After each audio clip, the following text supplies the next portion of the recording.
The Yoruba indigene. I want to talk to you all. And I want you to listen and accept what I'm about to say. I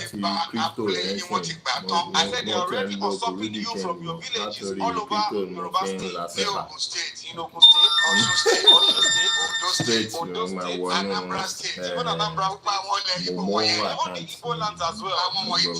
People are already entering those places and they're already overtaking you people in your various states. What we are saying right now, this is not about religion. Christian, whether you're a Christian, Muslim, or you're Muslim, we are Yoruba traditional worshippers. This is that we must band together to fight for our father's so they don't overtake us in it. Don't let them use religion to take over our land. All those villages they've taken over in Ondo State, when they wanted to kill, they killed Christian and Muslim alike. They are fighting for the land, they are not fighting for religion. They are just coming through the lens of religion. But I'm telling you all Yoruba, please be prepared. Nigerians at large, please be well prepared so that they don't take you away from your father's land. And calling on to the royalities in Yoruba land. The Imperial Majesty, we greet you, sir. Please talk about this. You Allah, please talk about this. All the kings in Ondo State, Lagos State, kings in Lagos or Osun, please talk about this. Because when the war overwhelms us, we will not be able to do anything about it. Personally, I'm ready for war.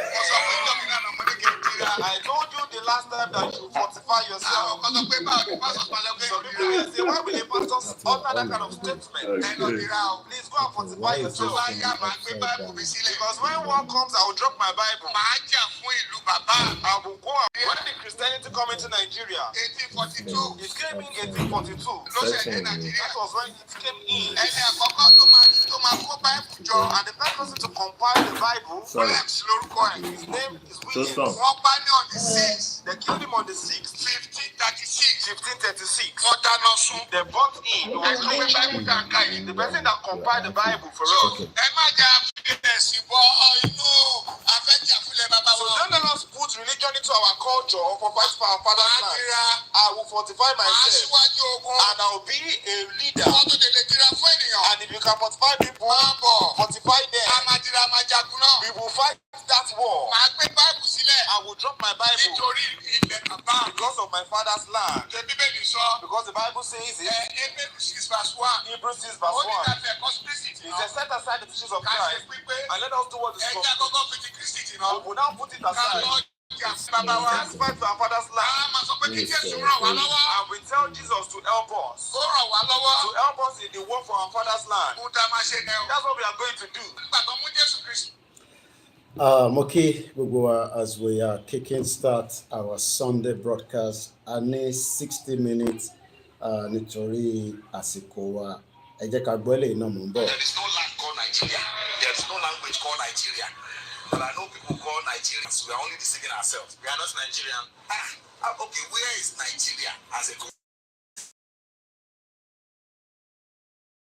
Just that I live in one pathetic country. So anyone goes there today to say, pray for Nigeria, that person is just deceiving himself, because the people who want to be that Nigeria are not sat down to agree if they want to Nigeria. Is any killing bishop? The name is 11 May. Yes. 2025. Adúpẹ́ fún Elédùmarè tí a tún láǹfààní àti wà ní orí ètò lénìí. Bí ẹ ṣe ń wọlé, ẹ̀yin èèyàn wa, ẹ bá wa pín program yìí torí àwọn kan tí a fẹ́ sọ̀rọ̀ lé lórí. Ẹ jẹ́ ká kọ́ra gbọ́ níbi eléyìí tó bá di 3 o'clock a pé anthem wa àwa bẹ̀rẹ̀ program.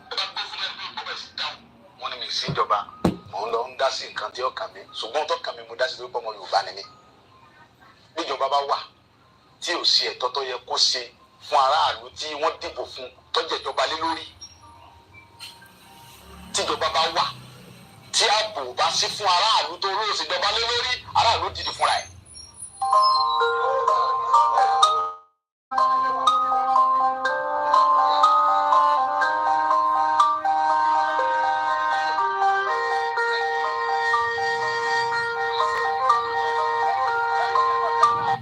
kì í ṣe pé mo pàṣẹ àbí mo dédé pàṣẹ àbí mo kàn sọ kan tí ó wá látọkàn mi. Nǹkan tó fa ọ̀rọ̀ yìí ni pé ẹni ìwò láti bí ijọ́ mélòó kan sìn bí ọ̀sẹ̀ bíi méjì sìn nípa ọ̀rọ̀ àwọn Fúlàní tó wà ní gbogbo Ìbàràpá.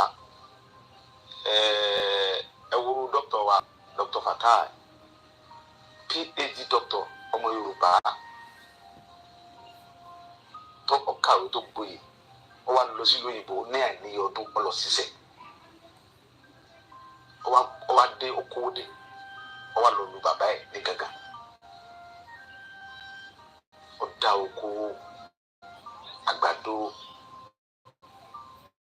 ẹ̀gẹ́ iṣu oríṣiríṣi nǹkan soya beans ó dẹ̀ gba ọmọ wa ní gàngàn bẹ́ẹ̀ náà sí bẹ̀rẹ̀ pẹ̀tẹ́ tó ń bá ṣiṣẹ́ Fúlàní wa jẹ oko ẹ̀ ó wá gbéra láti lọ bá àwọn Fúlàní sọ̀rọ̀ láti lọ bá Sẹ́ríkì Fúlàní pé ẹ wá wo ohun tí àwọn ọmọ yín ṣe lórí oko mi kò yẹ kó rí báyìí lórí ilẹ̀ bàbá mi wọ́n dẹ̀ dé lókun bẹ̀ náà wọ́n dẹ̀ sápá àìmọye èèyàn bẹ́ẹ̀ tá a lè múrúkọ wọn làwọn Fúlàní yìí bẹ́ lórí tí wọ́n pa wọ́n jí àwọn kan gbé ẹni tó bá gbowó tó kéré lọ́wọ́ rẹ̀ wọ́n gba 7 million wọ́n gba 10 million wọ́n gba 11 million lórí ilẹ̀ bàbá wa ọ̀rọ̀ yẹn dùn mí ó bà mí lọ́kàn jẹ́ gan pé tá a bá torí pé tó Ọlọ́run gbà fáwa àwa ará àwọn ọmọ tí ń tẹ̀lé wa tó ń sáàbò fún wa àwọn tí ọ̀lẹ́ni tí ó tẹ̀lé wọn kọ́ ìdí nìyí tó mú mi lọ síbẹ̀ yẹn ìgbà tí mo dẹ̀ débẹ̀ ó tí mo lọ fún ni pé láti lọ bá a pé sógun tí ń ṣẹlẹ̀ yìí lórí ilẹ̀ wa sọ́dá. Iṣẹ́ wa fúnlẹ̀ wa forílẹ̀ igi wa kàgbéga kàgbéga kàgbéga fàyè wí.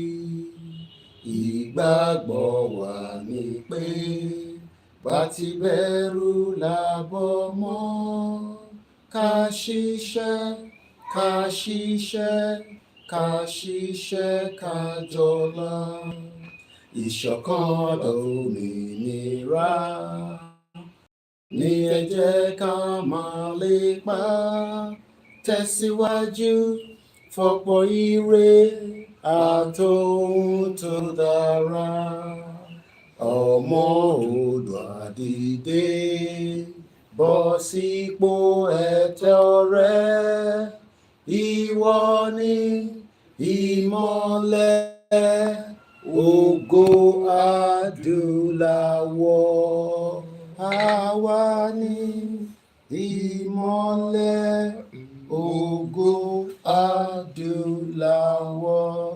tó Bishop ẹ bá kí àwọn ará ilé. A kí gbogbo wa ní ilé àti ní ibikíbi tí a bá wà. A gbàdúrà wípé àánú Olúwa àti ààbò rẹ̀ á wà pẹ̀lú wa. Àmín. Orílẹ̀-èdè Yorùbá tí a ń lépa tọ́ sí ìrọ̀rùn fún wa, á ṣe é ṣe fún wa. Àmín. Àmín. tó gẹ́gẹ́ bí ìkànnì wa náà ni ẹ tún wà ní ọ̀sán yìí ní aago 3 àwa máa lo 1500 hours. Bishop kí ló dé tó máa ń lo 15 hours 16 hours 1600 1800 ọ̀pọ̀lọpọ̀ àwọn tó wà nílé kò yé wọn tàbá ní àwa ní 1500 hours lọ́dọ̀ ti ilẹ̀ Yorùbá kí làwọn máa pè pé àwa.